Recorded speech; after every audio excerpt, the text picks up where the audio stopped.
Power Sound Audio TV1813. I was sitting here in my basement and I realized there's not much content on these on YouTube. When I was buying these, I was mostly going off my knowledge of reading in the forums, a couple PSA sub reviews, not these specifically, but I was mostly going off that, and I've heard good things, so I pulled the trigger. And right off the bat, these are phenomenal. For the money, I will come ahead right now. First thing I'm going to say that these are phenomenal. And I'm not a proper reviewer, so like this might be all over the place, but I'm going to give my impressions. I started in this room with one SVS PB2000 Pro. And great sub, right? Gets loud, gets down, whatever. In this space, this is not a small space, isn't a huge space either, but it's a medium-sized space. And this space opens up to the rest of the basement. And with subs, as you guys know, it's about the space that you're working with, right? You can chuck a tiny set of subs in a tiny room and you can get flat down to 20 hertz. So in this room, one PB2000 Pro was great, but it didn't. I ended up turning up the volume on it all the time, and during some very demanding content, and I'm saying when that sub 20 hertz content hit, I would hear mechanical noise. I would hear port shuffling. I would hear the woofer flapping around, which is not the PB2000's fault. I was pushing them pretty hard in this room, and obviously I needed more for this room to get the kind of output I wanted. It comes down to preference, right? If you're trying to hit certain numbers in a room, you need to have subs that are built for it. You need to have subs that are capable for it. And in this room, for the kind of bass that I wanted, it did its job 95% of the time, but there were 5% of the time where it would fall on its face, and it's not its fault. So with these subs, what I wanted was headroom. I wanted to run these low. I didn't want to run these loud. I didn't want to push them hard because I wanted clean output. And that's exactly what these subs give me. These subs, and I'll compare these to a few models, but these subs have so much headroom for this room. Dual 18s for this room, it did the trick. It can pressurize this space no problem. This is what I needed. This is what I needed for the kind of output I wanted. And what I will say is, if I had to give this one ding, I know it's rated down to like 10 hertz in a room, or that is what PSA claims. And no shade to Power Sound Audio. Love Power Sound Audio. Tom, he's phenomenal. He's the guy who picks up the phone, answers the emails. He's that guy. Phenomenal customer service. But these are said to go down to 10 hertz in a room. But it may be the fact that I have them turned up a little bit to compensate for being on concrete. A lot of people, if you guys are running these on wooden floors, you're going to feel the bass more. It's going to, travel through the wood, but concrete, it will almost, it'll almost kill the bass to a degree. So I am running them a little warm right now to compensate for that. But when I hit that 10 hertz, 12, or I'd say 10 hertz, around that range, it doesn't sound horrible, but it starts to lose its composure.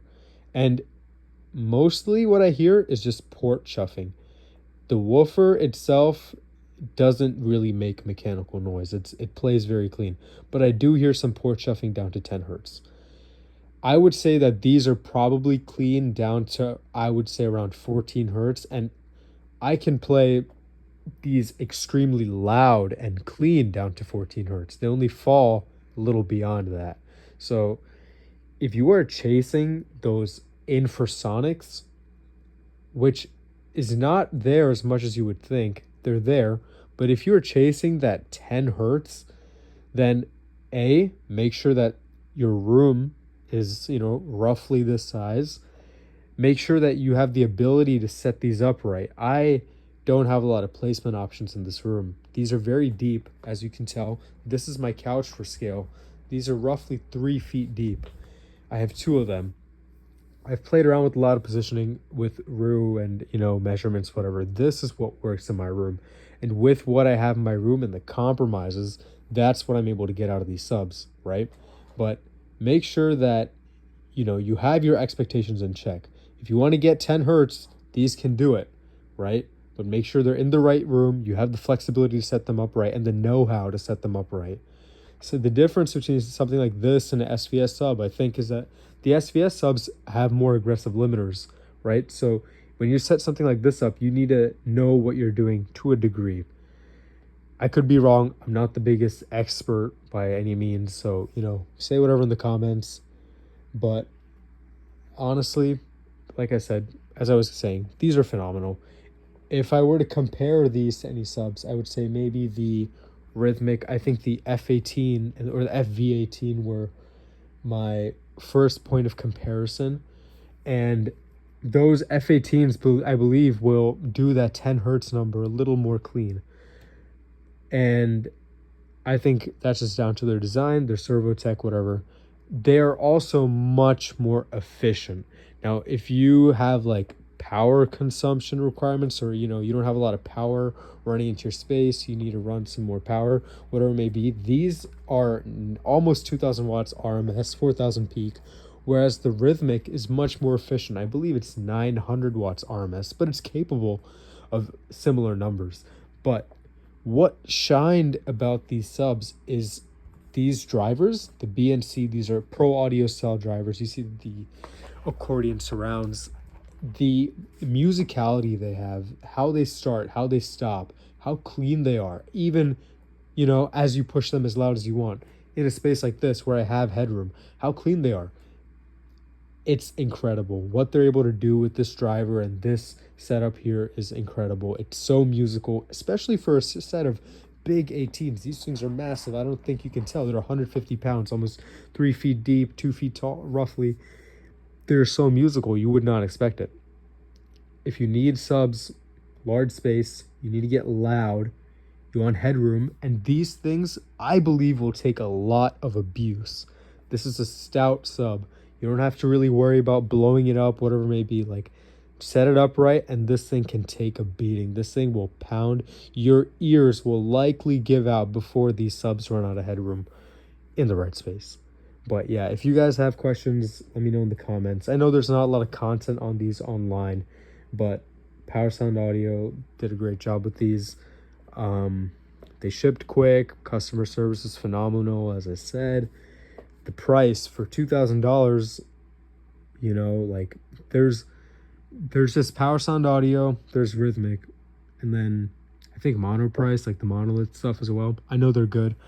They had some customer service problems, but I know they're good, so that's one to consider. But these are probably one of the best options in its price range. I think the best. Before you get into the JTR stuff, this is probably where you should spend your money. If you want that crazy infrasonics, or you want that, which I think people may overestimate how much content is there in movies, but if you really want that, maybe go for the Rhythmic. But if you want that musicality, the punch, the impact, I think this has a slight edge. I think above 15 hertz, 20 hertz, this has the edge. Like I said, Tom, Power Sound Audio, phenomenal customer service. These things have been running hot in my room for over a year. No problems, no hiccups.